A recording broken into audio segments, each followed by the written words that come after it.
Hola a todos, hoy os traigo el análisis de T. Rowe Price, que es una gestora de fondos de vehículos de inversión en Estados Unidos sobre todo. Al final es una compañía que, como veis en pantalla, pues bueno, al final está formada por gestores de fondos de inversión, un poco como los que todos conocemos en España, pero en este caso con una gran gestora que posee a su vez muchos fondos.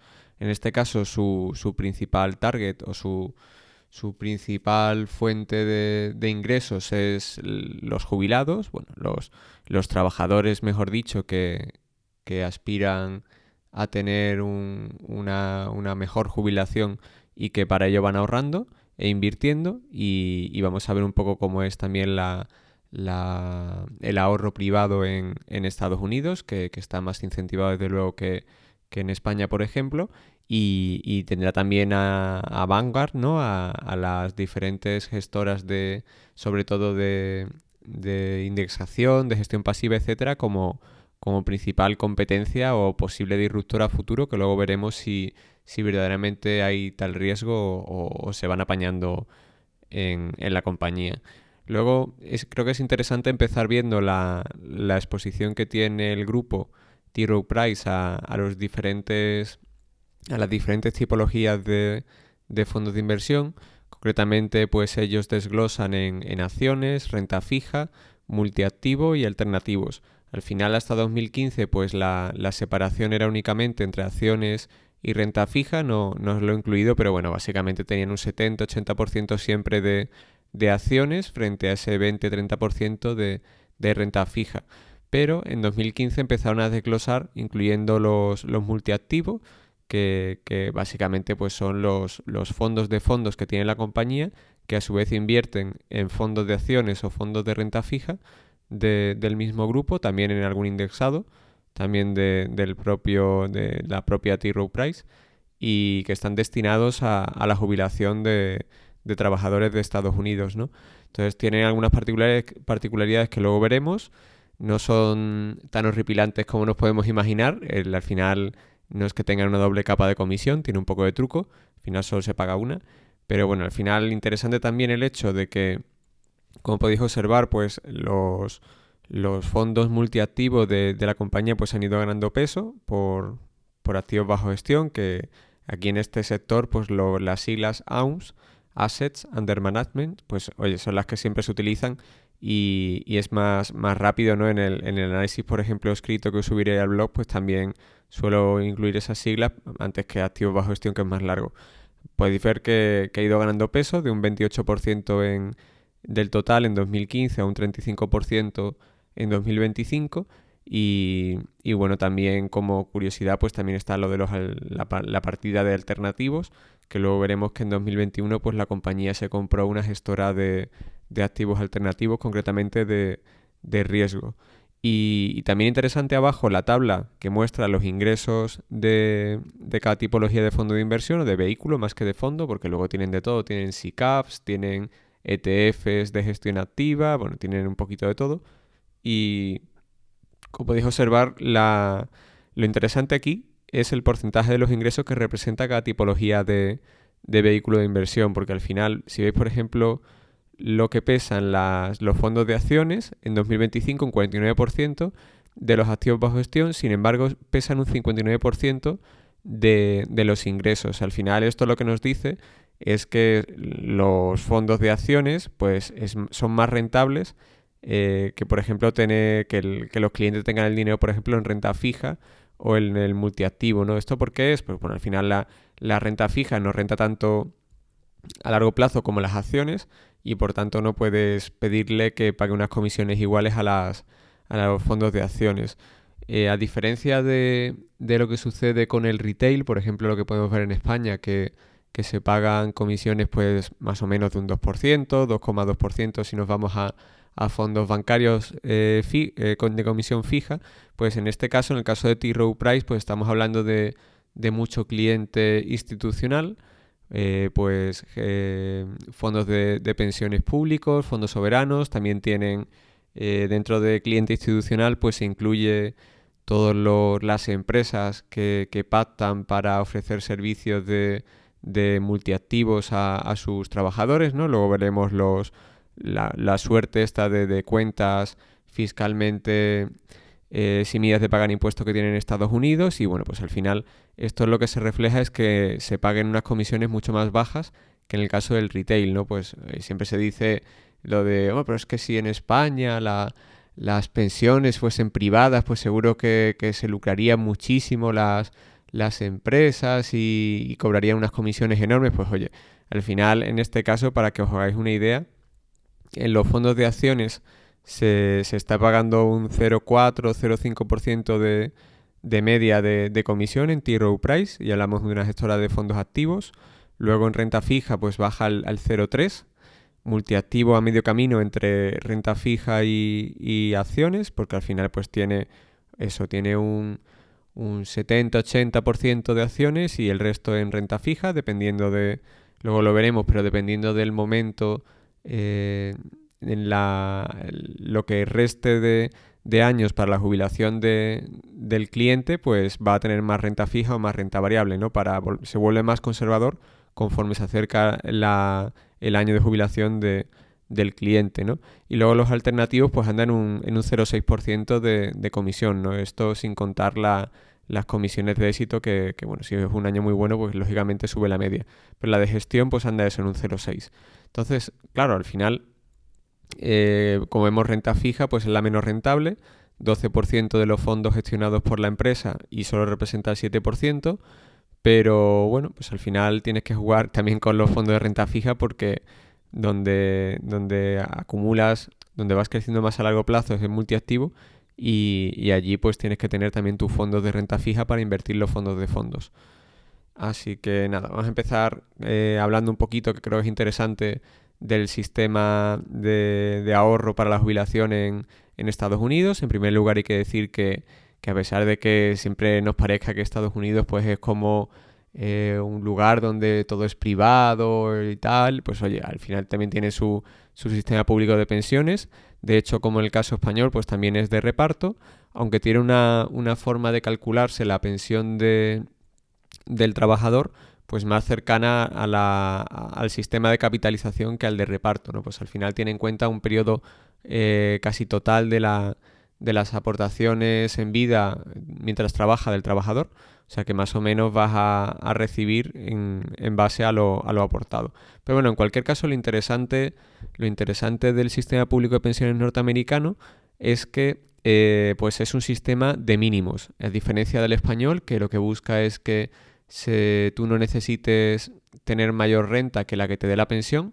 Pues en el caso de Estados Unidos se aporta más o menos la mitad, o concretamente sobre el salario bruto un 12% del sueldo va a las pensiones, a este sistema de pensiones público, frente al 28% del español. Al final la seguridad social aquí solemos pagar más de este 28%, pero también cubre el desempleo y demás, porque bueno, en este caso estamos hablando de lo aportado para las pensiones. Como veis, es menos de la mitad lo que se aporta en Estados Unidos. Al final, ¿qué es lo que hacen para complementar esto en Estados Unidos? Pues oye, en vez de que les retengan, dicho finamente, un tercio de su sueldo para su pensión pública, pues allí es una décima parte, y el resto, pues oye, al final las personas, esto es un poco de responsabilidad individual, ¿no? Hay personas que se lo toman más en serio en Estados Unidos y que aportan una mayor cantidad al ahorro privado, a invertir de manera privada, y otras personas que deciden, pues oye, el ser más alocadas con estos temas y se lo gastan y ahorran menos, lo que sea.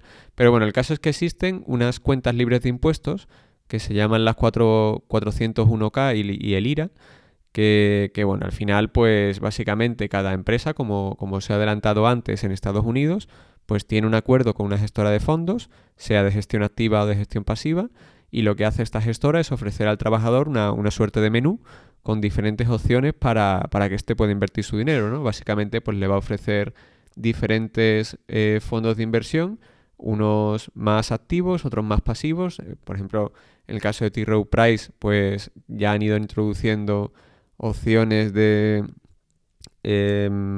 con menores comisiones con sus propios productos de indexados.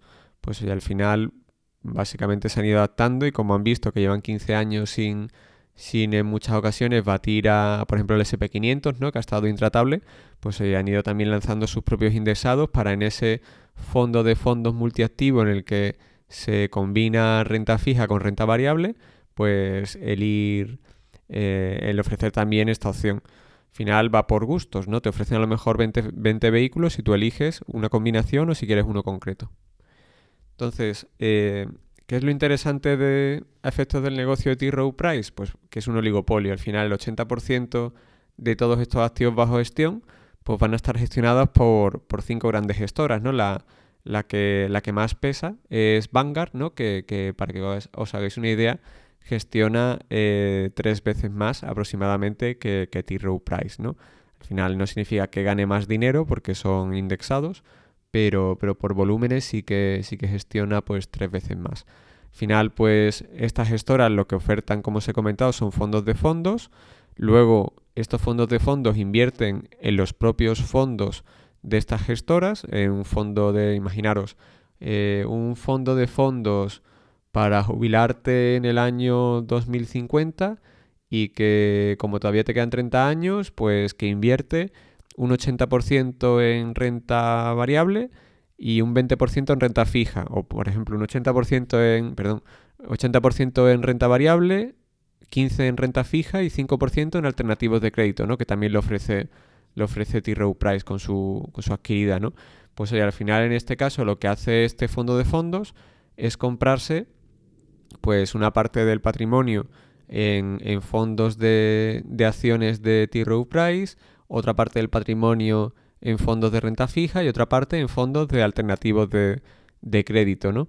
Pues al final lo que hacen aquí es también para evitar que el cliente pague, el trabajador pues pague una doble capa de comisiones con los fondos de fondos, pues crean lo que llaman una clase limpia. Por ejemplo, aquí en España, pues que conozcamos nosotros, pues por ejemplo, en el caso de Magallanes, ¿no? De que es una gestora de fondos activa española, pues tienen diferentes clases de acciones o otras clases de gestoras, pues, pero como ejemplo, pues oye, al final tiene a lo mejor una clase para los menores de 18 años, otra clase para los que llevan, o por ejemplo en Cobas, ¿no? Que también es competencia de Magallanes, para los que llevan muchos años invirtiendo con ellos, para premiar la fidelidad, o a lo mejor hay otras gestoras que tienen, y ahí es donde voy yo, una clase que paga muy pocas comisiones o incluso nulas comisiones, que está dirigido a institucionales. Claro, en institucionales normalmente se les cobra menos, pero se les cobra porque el fondo de fondos no es tuyo. Pero como en este caso el fondo de fondos, si es de T. Rowe Price, pues toda la comisión se la lleva al fondo de fondos y también a efectos de reportar los activos bajo gestión y demás, pues se reportan como multiactivos y los ingresos también. Y así pues el cliente pues tiene esa diversificación sin por ello pagar una capa extra de comisiones. ¿Qué ventajas tienen estos fondos de fondos multiactivos? Estos fondos que invierten a su vez en fondos de T. Rowe Price o de otras gestoras.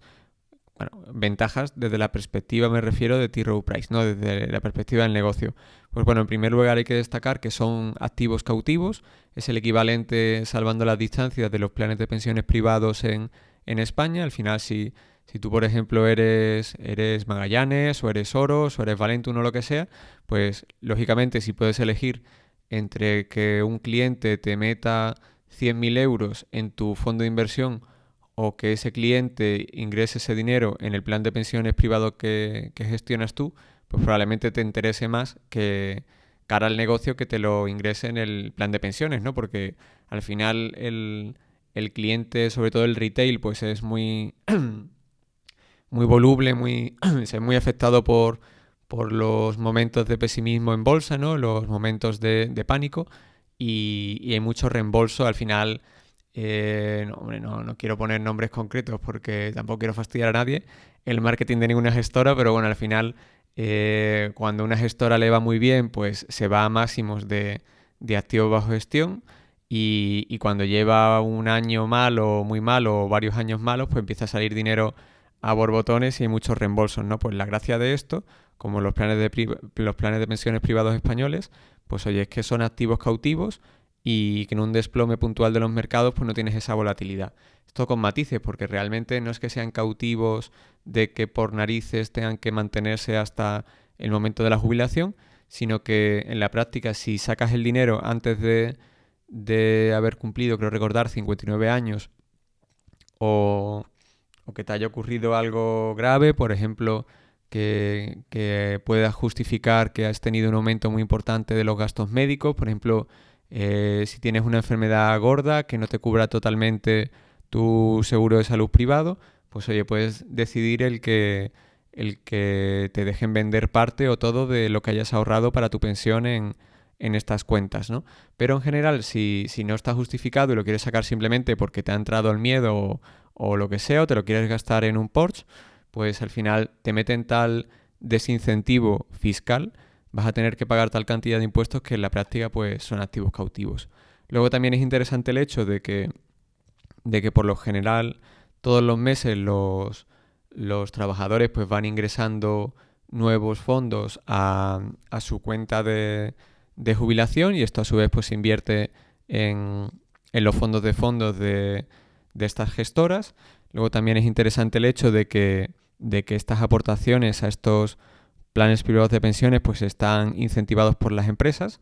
Por ejemplo, es muy habitual que si por ejemplo tú ingresas 1.000 euros pues, o 1.000 dólares en este caso, porque la empresa a lo mejor te ingresa otros 1.000 o otros 500 al pacto que se llegue, ¿no? Es bastante habitual ahí en Estados Unidos, también lo hay a determinado nivel de profesional, pues también lo hay en Europa, ¿no? En España y tal, pues también se da en Alemania, pero en Estados Unidos es especialmente habitual. Entonces, claro, si tú sabes que por cada 1.000 dólares que tú inviertas te caen otros 1.000, pues dices, ostras, pues me resulta muy rentable el aportar lo máximo que pueda.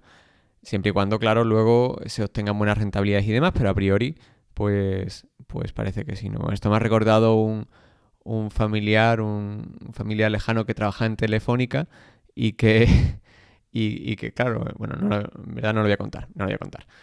Me autocensuro.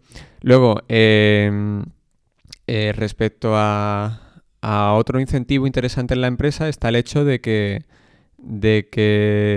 a la par que España, hombre, no es una situación tan apurada la del sistema público de pensiones norteamericano como el español, porque allí sí que durante muchos años el superávit de las pensiones pues lo ahorraron, ¿no? Aquí, bueno, se hizo el paripé de que existía el Fondo Público de las Pensiones y no sé qué, pero bueno, al final era una cantidad de dinero muy pequeñita, y entonces, bueno, allí tienen acumulado bastante dinero y tienen, creo recordar, hasta 2034 al ritmo que van de déficit del sistema de pensiones para ir tirando, pero antes de que se acabe ese dinero. Pero claro, sí que existe esa presión que al final las gestoras de fondos, lógicamente, pues tienen un incentivo en recordar oye, que el sistema público de pensiones pues no es sostenible, o que te van a hacer pagar más, o que vas a cobrar menos, etcétera. Entonces esto yo creo que es un incentivo para que pues, los trabajadores aporten más dinero al ahorro privado. Luego es interesante, como os he comentado, el hecho de que T. Rowe Price pues, ha hecho una apuesta por los alternativos. Al final, pues los activos alternativos pues, tienen una serie de atractivos. Al final, lo más interesante en este caso de los activos alternativos es el hecho de que el ser humano al final lo que más... la inversión que más le gusta, por así decirlo, es aquella que aglutina por un lado buenas rentabilidades y por otro lado nula o muy baja volatilidad. ¿No? Al final, pues, ¿por qué gustan tanto en España la inversión en pisos? ¿No? Pues oye, porque si te compras un piso con un 80% de deuda y la deuda la consigues al 2% y al piso le consigues un 7%, pues oye, al final pues igual, me invento, pero igual pues le consigues un 10% con el efecto del apalancamiento sin tener mucha volatilidad, ¿no? Porque al final pues, salvo que los momentos en los que pierdas un inquilino o que tengas algún problema que es más raro de que te dejen de pagar o cualquier cosa, pues oye, vas a tener todos los meses esa renta, tal, más la revalorización del piso, a largo plazo, pues bueno, al final esto es lo que más gusta. Y los activos alternativos, ya lo vimos en el análisis de Blackstone, pues básicamente lo que hacen es esto, ¿no? En el caso de los que tengo yo en mente, tipo Brookfield, pues lo que hacen es pues comprarse activos, por ejemplo, de generación de electricidad hidráulica, compresas, etcétera, o este tipo de activos que son caros en cuanto a múltiplos, porque son muy muy estables y no tienen generalmente apenas competencia, pero claro, como el múltiplo es alto, pues la rentabilidad que se le obtiene a priori es baja, suelen estar indexados a la inflación y entonces lo que hacen para conseguir buenas rentabilidades es apalancarlos, ¿no? O en el caso de las grandes gestoras de activos alternativos tipo Brookfield, pues poder el llevar a cabo operaciones a unos precios que tengan poca competencia y así obtenerlos más baratos. Pero, pero bueno, el caso es eso, que los activos alternativos pues estaban siendo una competencia muy fuerte para lo que era la inversión tradicional en bolsa o en renta fija, porque daban mucha más rentabilidad que la renta fija y daban una rentabilidad como mínimo parecida a la de la bolsa y sin la volatilidad de la bolsa. Entonces, claro, esto al final la población inversora pues lo favorece, pues le gusta, y entonces activos bajo gestión de las acciones pues estaban yendo durante décadas a los activos alternativos. Entonces, pues al final, junto a la gestión indexada, pues son los dos máximos disruptores de la industria de gestión de activos tradicional en bolsa, ¿no? Pues al final lo que han hecho en T. Rowe Price, pues es, oye, nos compramos una gestora de alternativos, en este caso de crédito, que era Oak Hill, que la adquirieron en 2021. Curiosamente pagaron unos 4.000 millones de dólares por ella, que es más o menos una quinta parte de lo que vale ahora mismo T. Rowe Price en bolsa, que bueno, si le quitamos los fondos de inversión en los que ha invertido T. Rowe Price y le quitamos el efectivo de la caja neta, pues casi que es como una cuarta parte de lo que vale en bolsa T. Rowe Price, cuando esta gestora pues representa el 5 o 6% de los ingresos de T. Rowe Price. Pero bueno, al final es lo que tiene que haya caído tanto T. Rowe Price en bolsa últimamente. Pues al final esta, como os he comentado, es una reputada gestora de alternativos, de activos alternativos de crédito, y lo que han hecho en T. Rowe Price pues es, por un lado, introducir la inversión en los fondos de Oak Hill de crédito distress o créditos pues más cañeros, ¿no? En los planes de multiactivos para la jubilación, y así pues han mejorado su mix de comisiones, porque al final pues estos cobran un 0,6 frente al 0,4 o 0,2 de renta variable y renta fija. Y luego aparte, pues gracias a la distribución global de T. Rowe Price más los vientos de cola que ya de por sí tienen estas opciones de alternativos, pues oye, desde 2021 ha ido creciendo sus activos bajo gestión a una media de un 9% anual compuesto. O sea que bueno, parece que la inversión más o menos va bien. Cuanto a la cuenta de precios y ganancias de T. Rowe Price, que os he traído aquí desde el 97, es una compañía que yo creo que ha sido la compañía más aburrida, y no lo digo como algo peyorativo, pero a efectos de contaros cosas, pues oye, pues siempre gusta el tener muchas cosas que contar, pero en este caso yo creo que ha sido la compañía más aburrida en el sentido de que me he leído sus informes anuales desde el año 2000 y he apuntado creo que 4 párrafos, 4 cosas, ni medio folio de Word en todos estos 25 años, porque es que no le pasa nada, no hace nada y hay poco que contar, ¿no? Pero bueno, en cuanto a la cuenta de pérdidas y ganancias, pues oye, como toda gestora de activos, pues la partida de compensación pues es muy importante. Al final es la parte que se paga a los gestores de fondo, en este caso, que como veis, pues en porcentaje sobre ingresos pues ha fluctuado entre un 31% y un 41%, ¿no? Creo que el máximo ha sido en 2023 un 41%. Al final lo de 2023 tiene truco porque se pagaron las comisiones de éxito, por así entenderlo, de ejercicios anteriores y pilló un momento en el que ya habían caído mucho los fondos. Entonces se redujo la facturación y subieron los costes. Pero bueno, luego se fue normalizando y ahora está en un 39. Luego también el coste de publicidad, que ha ido bajando mucho. Al final debe ser el tema este de los multiactivos, ¿no? Del auge de los multiactivos, que ya no es tan necesario el invertir en publicidad. Al final pues tiene una reputación buena en el caso de T. Rowe Price y los clientes pues van a ella, y ha pasado de un 7% sobre la facturación en el 99 a un 1% en 2025. Y bueno, también hay que tener en cuenta que existen economías de escala y no es lo mismo facturar en este negocio 1.000 millones que 7.300 millones, ¿no?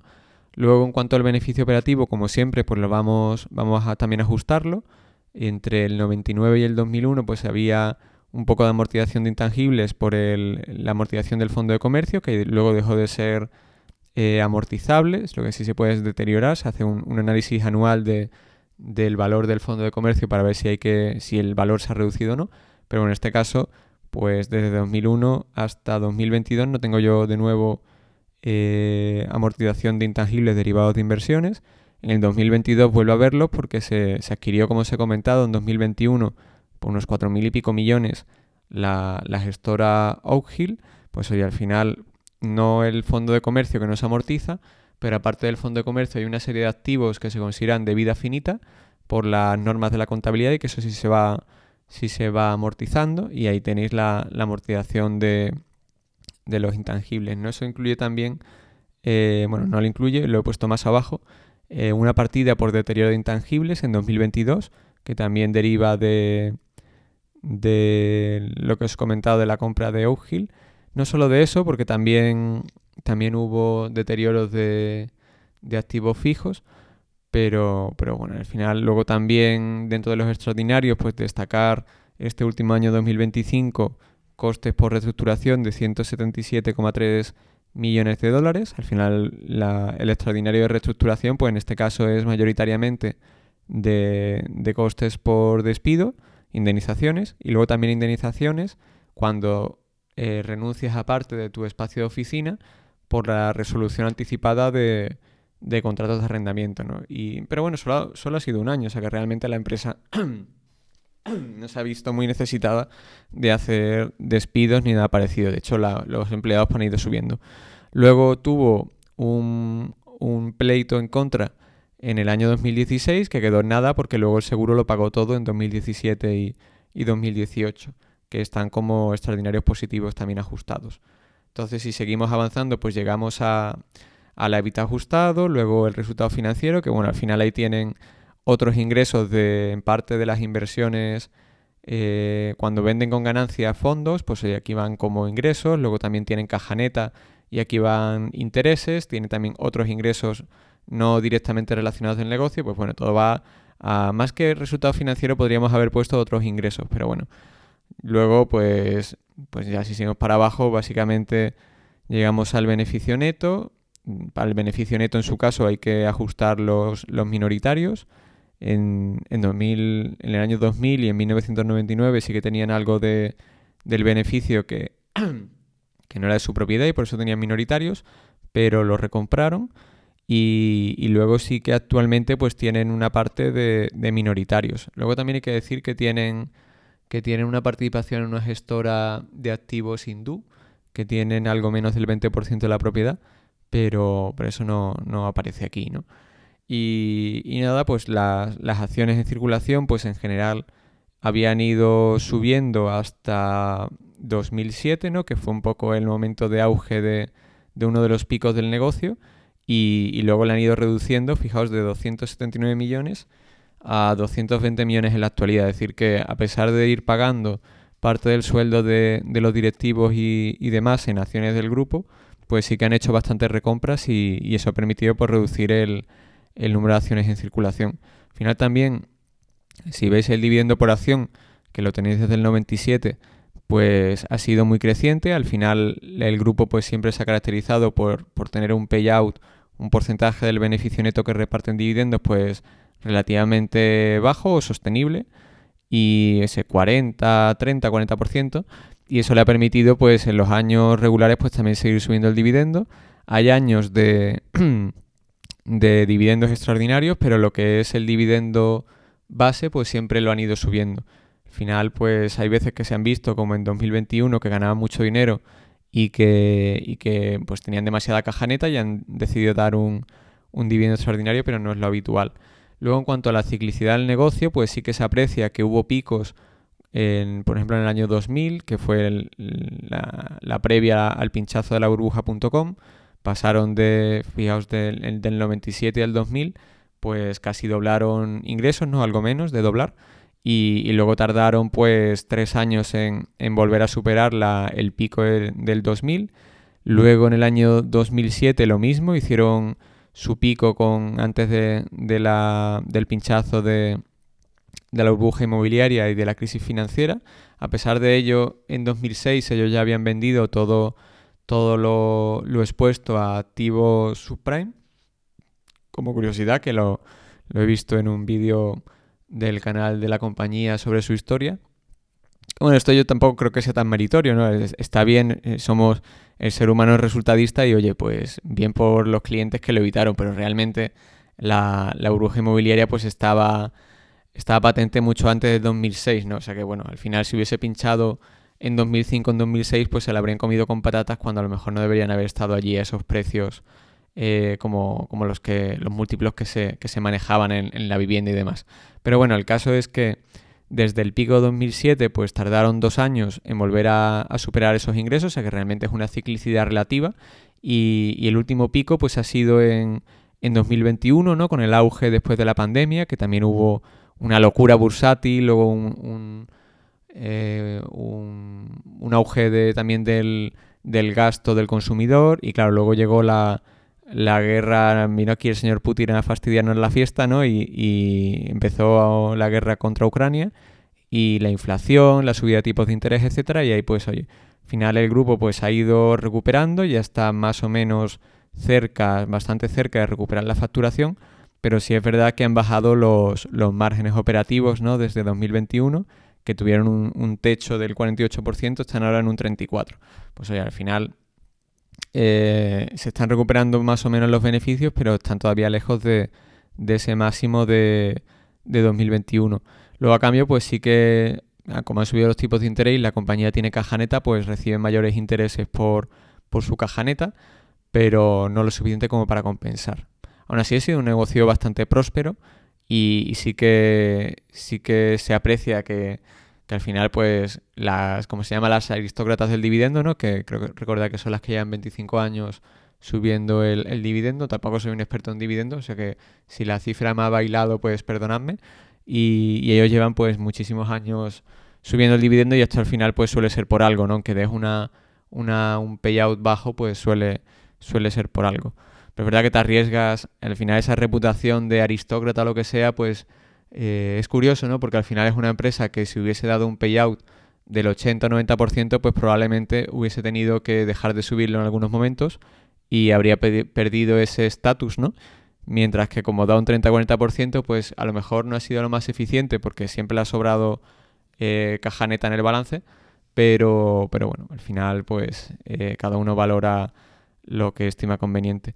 Luego, en cuanto a las inversiones orgánicas, pues es una compañía que ha tenido CAPEX de inversión, porque el CAPEX es superior a su cifra contable de depreciación y amortización. Esto está ya ajustado por deterioros de intangibles y demás, pues al final pues se ha gastado 830 millones de dólares más de su cifra de depreciación en inversiones orgánicas. Esto por un lado es en oficinas, ¿no? En inmuebles, que alguna tienen propiedad, pero sobre todo es por el gasto en lo que tenéis ahí abajo, que son terminales para los... Bueno, en este caso es un terminal Bloomberg, ¿no? Que son bastante caros y bueno, pues al final es con lo que trabajan muchos de los gestores de fondos. Y bueno, pues se ha gastado mucho dinero en equipo informático, básicamente, que luego se amortiza y hay que volver a reemplazarlo, ¿no? Luego, en cuanto a los riesgos de T. Rowe Price, el principal diría yo que es el riesgo de competencia, y aquí es interesante esta tabla, ¿no? Que nos muestra el porcentaje de los activos bajo gestión de T. Rowe Price, por un lado, que supera los índices, y por otro lado el porcentaje de activos bajo gestión del grupo que supera la competencia en gestión activa, ¿no? Entonces, claro, podemos ver que que en acciones a 10 años solo el 48% de los activos bajo gestión de T. Rowe Price ha superado los índices y de aquí viene el que la gestión pasiva pues esté comiéndole un poco la tostada a gestoras activas como T. Rowe Price, que al final pues cuando los indexados tipo SP500 lo hacen mal, como entre el 2000 y 2010, que apenas dieron rentabilidad, pues ellos dieron bastante más rentabilidad y les fue muy bien. Y en cambio ahora, desde 2010 a la actualidad, pues están un poco intratables, ¿no? Con las 7 magníficas, ¿no? Que no paran de subir.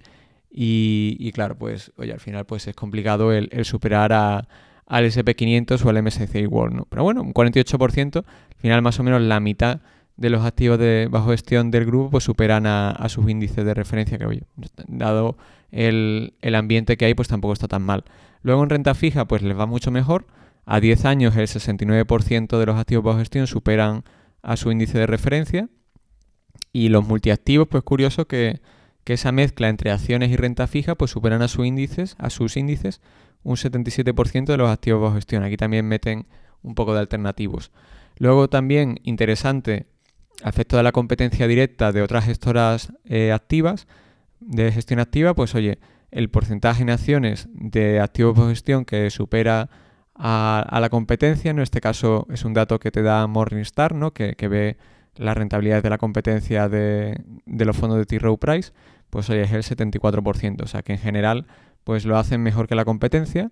En renta fija 10 años superan en un 80% de los activos bajo gestión a su competencia, y en multiactivo pues un 93% de los activos bajo gestión de T. Rowe Price supera a la competencia. O sea que se podría decir que la mayor competencia por resultados la tiene en la gestión indexada, que bueno, pues lógicamente mientras lo siga haciendo mejor que la gestión activa o que parte de la gestión activa, pues tiene sentido que vaya acumulando tantos billones y billones de dólares en el caso de Vanguard, ¿no? Que es la que aglutina toda esta inversión en fondos de fondos para la jubilación de los americanos. Sí es verdad que a pesar de... Ahora lo veremos, ¿no? A ver, veis. A pesar de que... Me salto unas cuantas diapositivas, pero bueno, lo que quería deciros es que a pesar de la competencia de la gestión indexada y de los alternativos, y de que mucho dinero se haya ido, por ejemplo, a Vanguard, que gestiona el triple en multiactivos, por ejemplo, que T. Rowe Price, pues oye, al final T. Rowe Price, como veis, no le ha impedido la gestión pasiva el estar en máximos de activos bajo gestión en sus fondos y en sus diferentes vehículos de inversión, y además ha crecido eso desde el 97 de estar en prácticamente 100 millones bajo gestión hasta actualmente en 1.800 billones, ¿no? Pues ahí al final han prosperado mucho a pesar de la competencia. Luego, volviendo para atrás, pues vamos a ver el riesgo financiero, que como os he comentado, pues es inexistente. No tienen deuda desde el año 2003 y en la actualidad, en 2025, pues tenían en caja neta 3.378 millones de dólares. Sí es verdad que tenían otro apartado que decían que eran inversiones discrecionales, pero no he averiguado muy bien, no me ha quedado muy claro en qué invierten esto, si es en renta fija a corto plazo o en qué tipo de inversiones son, como para considerarlas efectivo, y no las he incluido. Pero bueno, puede ser que tengan otro extra de efectivo que yo no he tenido en cuenta. Y luego las inversiones en fondos del propio grupo, que son 2.461 millones en 2025, pues al final es un dinero que probablemente nunca van a vender del todo, o sea que no van a disfrutar los accionistas, pero que son activos que tiene el grupo, y que en un evento de que, yo que sé, catastrófico, de que la gestión pasiva se comiese al resto de sus activos, pues oye, siempre es como en un evento de liquidación, pues tendrían ahí esos fondos que son propiedad del grupo y que siempre son interesantes tener en cuenta, ¿no? Luego, en cuanto a la remuneración del CEO, pues la parte variable pues depende en un 30% del margen operativo, esto a 2024. En un 25% depende del retorno de los fondos de inversión respecto a sus comparables, es decir, no tanto respecto a índices, sino respecto a la competencia de gestoras activas. Luego el 15% de la remuneración variable del CEO pues depende de lo que ellos han llamado el crecimiento orgánico, que es lo que crece los activos, lo que crecen los activos bajo gestión por encima de lo que crecen los activos bajo gestión de la industria. Es decir, que si la industria ha crecido un 4%, el crecimiento orgánico tuyo es lo que tú has crecido, por ejemplo un 6, menos el 4, no sería un 2%. Es decir, en cuánto superas al crecimiento de la industria, si no, pues no hay bonus. Y luego dos elementos cualitativos que la verdad es que no sé muy bien a qué hacen referencia, que es un poco así ambiguo, que es 20% estrategia y 10% talento. Bueno, pues al final hay 70% en elementos cuantitativos que yo creo que están bien y otro 30% que están un poco ahí ambiguos, que no sé muy bien quién decide si esto se cumple o no, pero bueno, imagino que la mayor parte de las veces se lo darán. Pero en fin. Luego también es interesante no solo ver la evolución de los activos bajo gestión, que ya hemos visto que están máximos, sino también cómo ha evolucionado las comisiones sobre activos bajo gestión en T. Rowe Price, que como veis, pues hoy ha tenido su pico en el 2008, ¿no? Antes de la burbuja, de que pinchase la burbuja inmobiliaria y la crisis financiera luego posteriormente en 2007-2008, que sobrepasó el 0,6%. Pero bueno, básicamente es eso. Ahora está prácticamente en mínimos, un poquito por debajo del 0,4. Al final las acciones han perdido peso y son lo que más rentabilidad le da al grupo respecto, bueno, sin tener en cuenta los alternativos que hoy en día todavía no pesan mucho. Y bueno, pues al final la competencia como os he comentado, de los indexados, pues también ha llevado al grupo a considerar que si no puede batir, por ejemplo, al S&P 500, pues oye, en vez de ofrecer en sus multiactivos algunos fondos, todos que invierten la parte de renta variable en fondos de gestión activa de T. Rowe Price, pues ofrecen a lo mejor unos indexados para la parte de renta variable americana que replican a lo mejor al S&P 500 y que son del grupo, es decir, que también se llevan comisión, pero lógicamente la comisión es mucho más bajita que la que cobran si el fondo de fondos pues invierte en un fondo de gestión activa, ¿no? Pero bueno, al final lo vimos también con Ashmore, que es la dinámica que hay de reducción de las comisiones para ser más competitivos. Y nada, espero que os haya resultado interesante el análisis. Siento no poderos contaros mucho más, pero es que de verdad que me he mirado veintitantos informes y no había mucho que apuntar. Y nada, en cualquier caso, pues los negocios aburridos siempre se dicen que también son los mejores, ¿no? Y nada, este desde luego es fácil de seguir, que siempre es un punto positivo. Y nada, espero que os haya resultado interesante y nos vemos en el próximo vídeo.